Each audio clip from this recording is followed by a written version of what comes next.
Hey there, my name's Fluffy the Destroyer, and welcome to my channel. This is a reply from Reviewtechusa regarding the Bloodborne on PC. B says something about exclusive, which is differentiating from the PC, so it should not be ported on PC.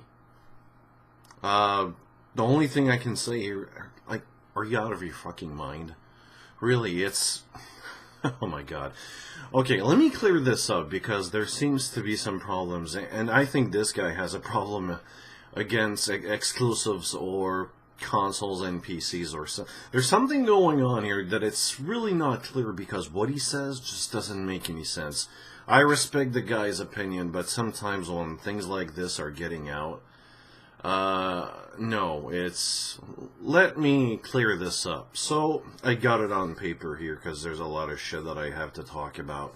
So sorry if I don't look at the camera 100%. That's how it is. Like, first of all, it's... like the exclusives. I know I said before at one point that the exclusives are killing the gaming industry. They're not killing the industry. I'm going to rephrase what I said before. It's a plague. It's like a wound that never, ever, ever heals. It's hurting the industry in a point that it's hurting us. It's really weird. And we're the ones, well, not us, but the companies are who created the exclusives. They created a need, or they tried to create a need, and it seems to work a lot of times because people buy this shit. I don't know why. Not the consoles, not the games. It's the concept of whole exclusive.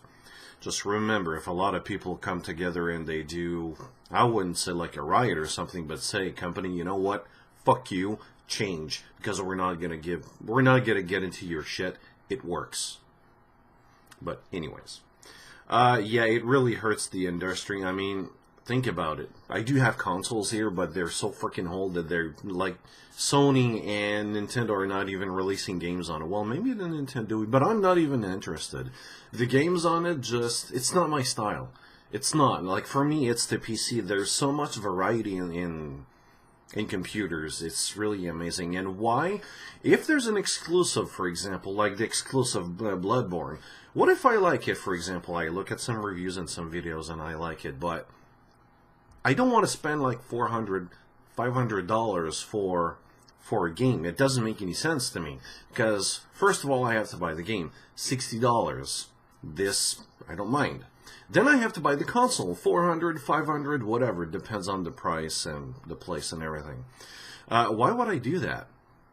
And besides, I've done it in the past, so it doesn't mean that I'm guilty, but I've done it in the past, and I did continue to play some games because, you know, after $500, you have to wonder, well, alright, what are the games? I mean, I did spend $400, so I better make good use of it, but they're always $60 unless you wait for a couple of years, and then the prices drop and everything. I already spend cash on my computer, way more than $500 at this point. Some people spend $500 on their computer, and it's better than consoles. I've said this before, I'm going to say it again. Computers, when you look at performance, are way better than consoles. The variety of games on it, it's top of the roof. It's just amazing. And the fact that some games that can be done without a publisher, like without guidelines or rules, it's just amazing what you can do, what a developer can do when there's no guidelines or some idiot fuck from EA or from Ubisoft. Well, you know, we have a license and you gotta do this and you gotta change that. At the end, your game may not even be the one that you want to do. Like, that may happen with Battlefield Hardline, for example. Who knows? Maybe they had like some slap behind the head from the publisher saying, listen, you have to do this, you have to do that, you have to put this in it, and you have to remove that. At the end, what you get is a basic, like, really crappy shooter that looks like anything else. In other words, I have no need to buy a console. Even if there's an exclusive, it's not enough for me. I know for some people it's enough, but not for me, and not for most. But then again, which it really brings me to my point. What makes the difference of a console? The differentiation of a console, like Rich from Reviewtechusa said. Well, it's not the exclusives, not at all. There's a couple of things, but the two that's in my mind and on paper right now are, number one, you can't be the accessibility. I mean, you can't really. You pop the CD in, you play the game. That's it. Well, you just wait for the loading time, but that's it. There's nothing else. On computers, number one, you have to install the game. Yes, true, on console, sometimes you have to do that today, and you have to do the patches, but it's really like a click of a button. So I think it's easy enough to understand for everyone here, even for a 10-year-old that wants to play his games. Sometimes it's their parent that installs the game, but that's not the point. It's still accessible. But on computer. Well, for me, for example, I have to install Steam. Then I have to install the game. It's usually very easy, if that's the case. You install it, then you just wait a couple of minutes for the redistributable, like 1 or 2 steps, and you launch the game, and that's it. That's if it works in one shot, but it's not always like that. You always have the problem of, for example, blue screens of death, which can happen, which means, well, it's usually a hardware problem, so you got to troubleshoot. If you don't know how to troubleshoot, you got to get a friend or a company to do that, like a computer store, for example. He's going to tell you what's going on. Crashes, I don't know, bad FPS for whatever reasons. It could be anything at this point. The thing is, when you play games on PC, there's the playing part, and there's the troubleshooting part if something bad happens. On console, you basically don't have that most of the time. There are some channels that I saw that when they played games on consoles, it crashed, completely crashed. Gave you an error, like really stupid error, brought you back to the main screen, whatever, and then you can reboot your game. But it's really rare compared to to computers. It can happen. To me, in order to have the best performance and the most out of my games, I rather play on computers. Just a bit of knowledge, just a bit of research. Hell, there's a lot of resources. There's a lot of people out there that can help you fix your problems. So that's not an excuse. Besides, you learn every day. So why not learn about computers? It makes sense to me. Same thing as if you have a car. If you want to drive your car, that's fine. But it would be nice to know how to fix your car sometimes. I'm not speaking about like tuning the motor, but just the basic parts. Software, for example, for Windows and for the car would be the same thing. Okay, fuck your car. No mess with the hardware. And that's really, really interesting because on console, what you have is ease of use, really ease of use. You just pop in the CD and that's it. You just play your game. On computers, sometimes it happens that after a couple of years, when you want to play your game, you notice something that it's not really that fast or that beautiful. Or, I don't know, you just want a bigger screen or something, you have to do some hardware change. And if you don't do it yourself, which is, again, very easy, if you need help, you go on forums, you go on websites, on YouTube, on Google. Google is your best friend. It's not your dog anymore. Fuck your dog. Google again. Google. That's it. You have to do some hardware changes. True, on a console it costs $400 and $500, but it gets outdated. The minute you buy it, it's outdated. It's old. You have to change it, but you can't. You got to make the most out of it. For a computer, you can change it. You're not forced to do it, but you can. The option is there. I don't care if you buy a $500 computer. What really matters is what you can get for the money. Like, you pay for something. Would you pay without getting an upgrade or something? And I'm talking about a computer, like your game, your entertainment. And don't start comparisons with cars or anything. It doesn't work that way. You buy a $500 console, which plays the same freaking game as on a PC, but you can't do shit on your console. Or you buy a computer, then you have the chance to upgrade it. Have more FPS, more beautiful graphics, bigger monitors. Well, yes, you can do that on console, but you get the point. You can do the upgrade. And besides, today there's another thing about hardware. It's like the hard drive on consoles. They're hard drives now. You need to install the game and you need to install the updates. Sometimes you have no choice. You have to do it. What if you got too much games on your consoles? It's going to change everything because you're going to have to uninstall some games. You're going to have to fiddle through the list of your games that you have to do, like, and just try to uninstall a game that you don't play anymore. On PCs, you got so much space, like 500 gigs, 1 terabyte, or 4 terabytes. You don't need to uninstall anything.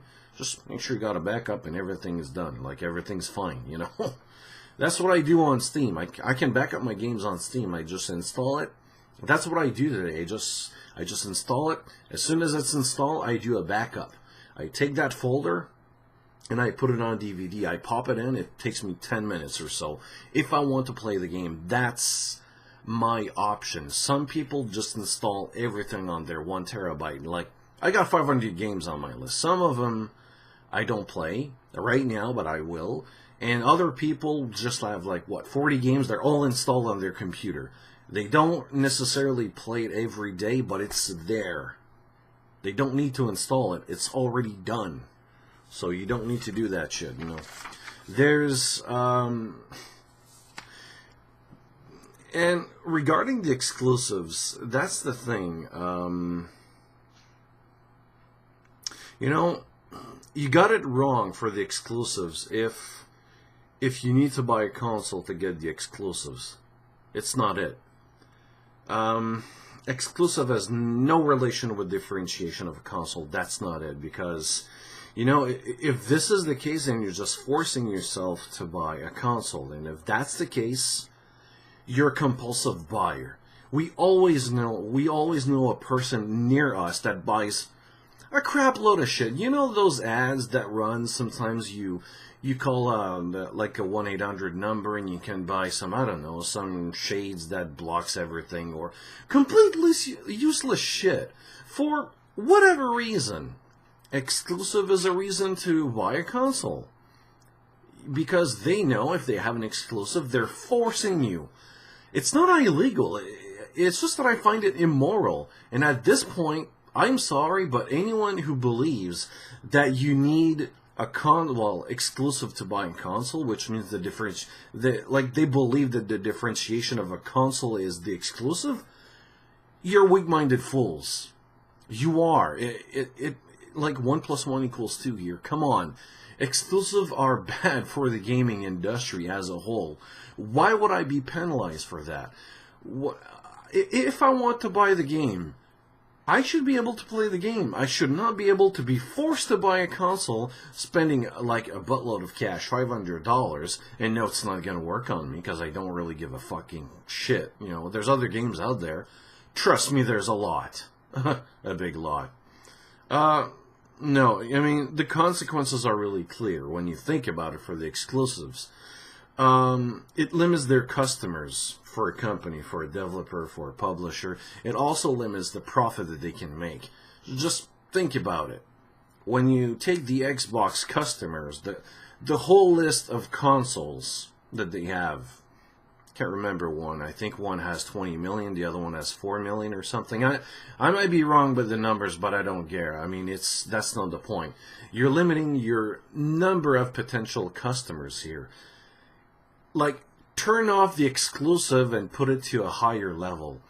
Put it on other systems. It's clear to me, like from a financial point of view, you're going to increase your customers. The number of customers that will buy your game. As a person who could work in a company that high, for example, if I had the choice or the power to say, I want that on PC, I would definitely do so. At least look at the idea. I don't care if Microsoft or Sony would tell me, well, listen, we're going to give you an extra 20 million if you only, or just make whatever deal. Just don't release it on other systems except ours. We're going to give you exclusive, we're going to give you money, and blah, blah, blah, and, you know, the whole bullshit. No, it's not going to work with me, and it goes against gamers. Like, gamers are penalized for this. There's also the fact that if they make less profit, again, it's a big, like, duh, it's a big like basic thing, 101 financial thing, you know. If they make less profit, you have less chance of seeing sequels or other games from that same company, that same developer house, or that same publisher house. It's really fucking clear. I don't know why people don't get this. It's really clear. Less profit, less money, less chance. I say chance that you're not going to see a game in the future from that house because they make less profit. But the thing is, if you, well, not a but if you do open the doors of exclusives, you'll see games, like if there's no exclusive here, you're going to open you're going to see the games from consoles going to PC. But the big question here is it easy? Like, is it really easy? Is it hard? Oh, yes, it is hard. A lot of times it's because of the developers and the way the company makes their game. Their decisions will impact how easy it is to port it on PC. If you take format or technology that's incompatible with or hard to use on PCs, you're shooting yourself in the foot. Developers who don't code correctly, who don't document their code correctly, or just don't organize their code correctly, are shooting themselves, are shooting the company in the foot. And this is a big problem. Some proof here. Sony released Final Fantasy VII. I think you all remember that. It's on PlayStation 1. I still have the original CD here. Really good game. Perfect on PlayStation. On the PC, I remember that this was a complete piece of shit. It was awful. It was bad. They did fix it over time. Like today, it's available on Steam. You can buy it for a couple of dollars. I think it's $10 or $8 or something. Point is, it was a complete piece of shit. The problem was that the coding lacked documentation. It wasn't organized, and most of the software, or I would say technology, or things they used to make it were just really obsolete or just not really easy to use on computers. Link in the description. Which, I mean, in the end, they took, I think they rewrote the whole thing from scratch, or some parts of the game from scratch. It was really hard to do. They spent a lot of money, and they could have done a better job if the developers from Final Fantasy did a better job. But, again, do I blame them? Probably not, because it's probably a company thing. You know, you go in, you have the knowledge of the code and everything, you go in, you work with the tools what the company gave you, and the time they gave you. If they give you like 3 months to work on the battle system, you got 3 months, you don't have 4. If you don't have time to document, just do your primary work, and the rest, if you have time, do it. If not, then you're fucking screwed. So, you know, that really doesn't help you here. But then again, there's also the fact with Metal Gear Solid, some people, some developers, or some publishers really want to do games on PC, but they hesitate. I don't know what the exact reason, but for example, you take the person who did Metal Gear Solid, which I don't have the name right now, I think it's Kojima. I don't have the other name, but anyways, Mr. Kojima, he really looks at the idea of bringing the whole Metal Gear concept to the PC. Like, it's flirting him. He's taunted to get it on a PC. It's not out of the question. He knows he's not an idiot. But he also knows it's really not that easy to do, because once your game is done, if you don't have the proper documentation to port it correctly to the PC, you're freaking screwed. You're not. Let's say it takes $1 million to do that. Because of lack of code, documentation, or software you use, it may take you $5 million instead of $1 million, because you have to rewrite the whole video. For example, the FMVs might not be compatible. You have to find a way to transform it to a format that the PC can understand. And not only that, it has to be the same, at least the same resolution or same quality, like the visual quality. If not, you're going to bring it down. And at this point, if you bring it down, you're freaking screwed. People will hate you. That's what's happening right now with Final Fantasy, again, 7 on other consoles. I think it's on the PlayStation 4 or something. There's a video of that on the internet. Like the crowd, when, I don't know his name, I think it's, no, it's not Kojima. I think it's another one. I just thinking out of my head right now. And people were pissed. You can see the face going from, yeah, I too. It's priceless. It's really priceless. So, what really differentiates a console from a PC? It's not the exclusives. Fuck no. I rather go with turning down exclusive, destroying the exclusive concept. It really doesn't help anyone. Besides, if I see a game and I want to play it, I have a right to play that. Don't force me to buy a console. It's not going to work. You want to be a compulsive buyer, go ahead. I've seen some people buy the console like the minute it came out. It's midnight, they buy it. And then they look at the list of games and there's absolutely nothing, or there's, a very, very small list. Up to a point that if it's not your style, you're freaking screwed. You have to wait for developers to create games. Those are the compulsive buyers. The ones that buy is the consoles like the first day it comes out. We all know that from a very long time ago, when consoles are getting out of the store like the first day, it's really not good. I mean, there's a lot of problems, and there's also the fact that they do firmware updates, which gives more performance to the console right now, and I don't know why, because there's not enough time to develop it correctly. Now they have to do firmware updates now. You install games, and those games that are already available on launch, there's not a lot. This is the #1 problem with consoles today. You don't have that on PC because, frankly, PCs have been around for a long time. It's a tested computer. It's a tested hardware that works with games. It's been out for a very long time. It's maturing way more than consoles. Trust me on that. So, here you go, guys. Comment, rate, and subscribe. See you later.